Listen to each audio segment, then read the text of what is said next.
If you follow the Facebook page, you'll know that I told you for this episode I was either going to play Starship Titanic or Amazing Princess Sarah.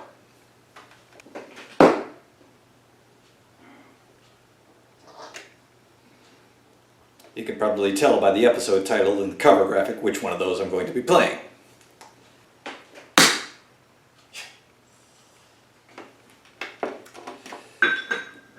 Once again, however, it's a case of the game not being my first choice, due to Fraps not liking an older game from GOG. I have not given up, however. One way or another, I'm going to find a way to bring you video of the games that I actually wanted to talk to you about. But for now, we're going to take a look at Amazing Princess Sarah. Really wish I could have played Starship Titanic, though.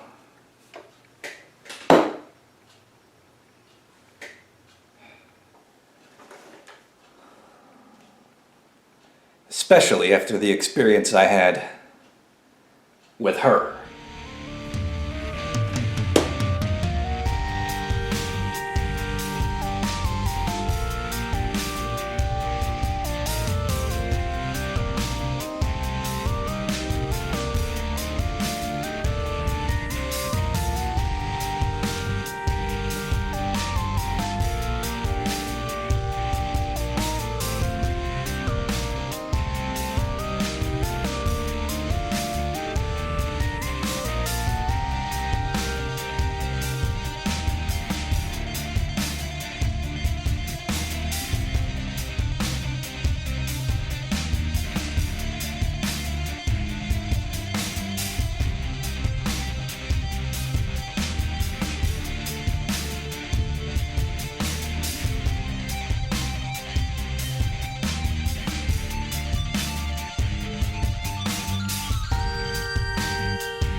Konnichiwa, minasan. Watashi no nama wa Jimina desu, and allow me to introduce you to Princess Sarah. Two guesses as to what initially attracted me to this game. That's right. It's the price. It's $4.99 on Steam. Why, what did you think I was talking about? Amazing Princess Sarah was developed and published in 2014 by Haruneko, who, despite their very Japanese-sounding name, are actually an Italian company, if their Facebook page is to be believed. According to Haruneko's website, other games under their belt include Akane the Kunoichi and Ace Gals Tennis. Noticing a trend amongst these games? That's right. They all start with the letter A. Why, what did you think I meant? Everything was going swimmingly in the kingdom of Kalea until one day your father, the king, was seduced and kidnapped by the demon Lilith. Why, I couldn't tell you. There's no dialogue in the game, and nothing I can find on the internet makes it immediately clear. Regardless, you, as the titular Princess Sarah... Titular?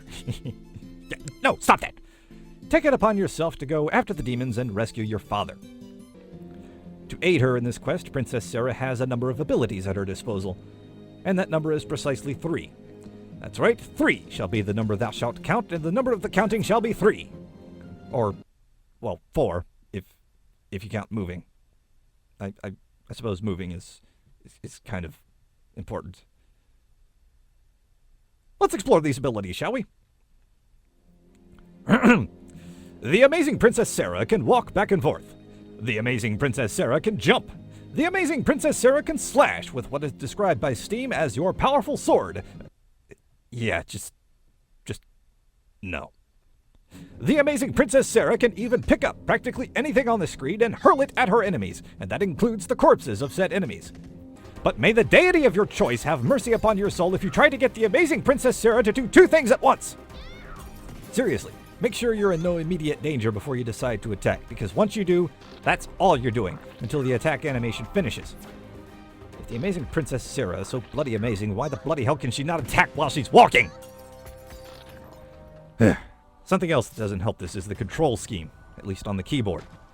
A and D move the princess left and right, as you might expect. However, up, or jump, whatever you want to call it, is handled not by the W key, but by the J key. Attacking is done with the K key, and picking things up is handled with the L key. Strangely, Her Royal Highness doesn't seem to be able to duck at all, despite there being a down function listed in the key configuration.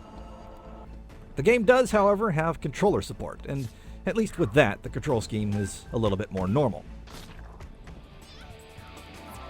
On the surface, the game seems quite short. There are only 5 stages, and I spent an average of about half an hour to beat each stage, meaning about 2.5 hours to beat the game. But once you beat the game the first time, you unlock New Game Plus, a series of 6 new modes, each of which is unlocked by beating the game in the previous mode. The first of these modes is Angry Princess mode, where somehow or other you have a ghost who is angry from having died so many times, presumably in normal mode, yet somehow you're also still alive?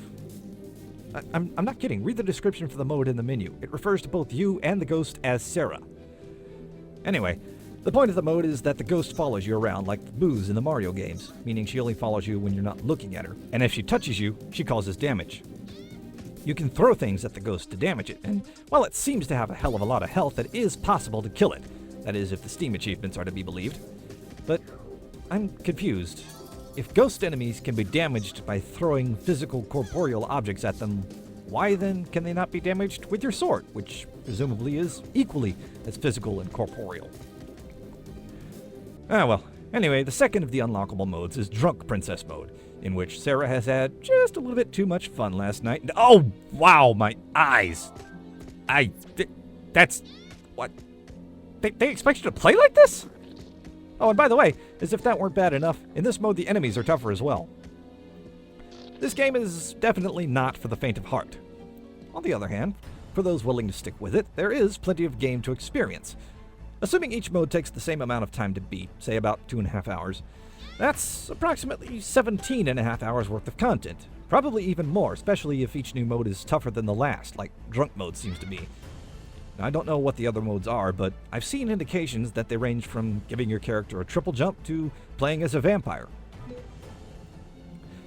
The game is very reminiscent of old-school pre-exploration and backtracking Castlevania games. There are even wall torches you can destroy, which yield hearts.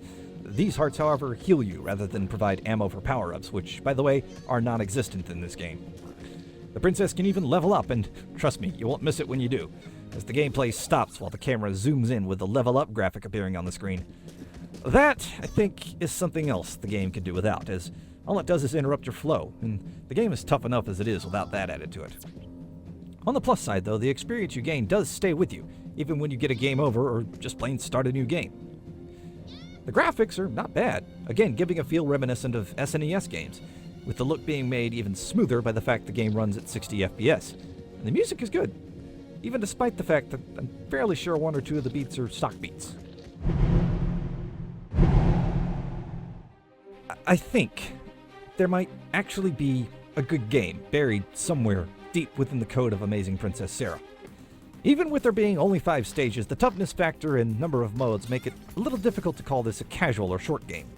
And speaking of the difficulty, it seriously ramps up with each stage, and that's just on normal mode.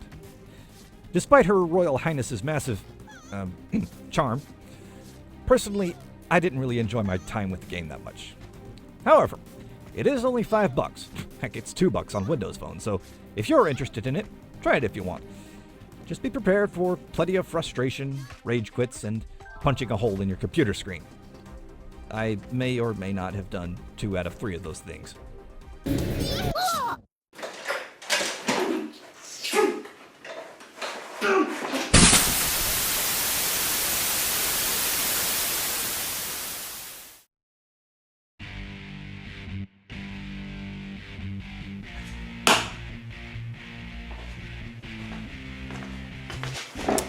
Thanks as always, minasan, for watching.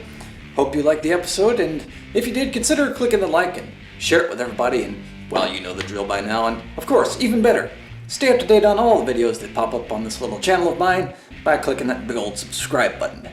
Now, oh yeah, don't forget, next week is going to be the first of a series of monthly episodes of Low Budget Gaming I'm doing, specifically about free-to-play games. I've been gathering footage from TERA all month long, and hopefully what I end up putting together won't disappoint you. It'll be worth your time, I hope. We'll see. Now, if you'll excuse me, I've got some more frustration to work out. 次回まで私の名はジェミナイです。ありがとうございました。さよなら。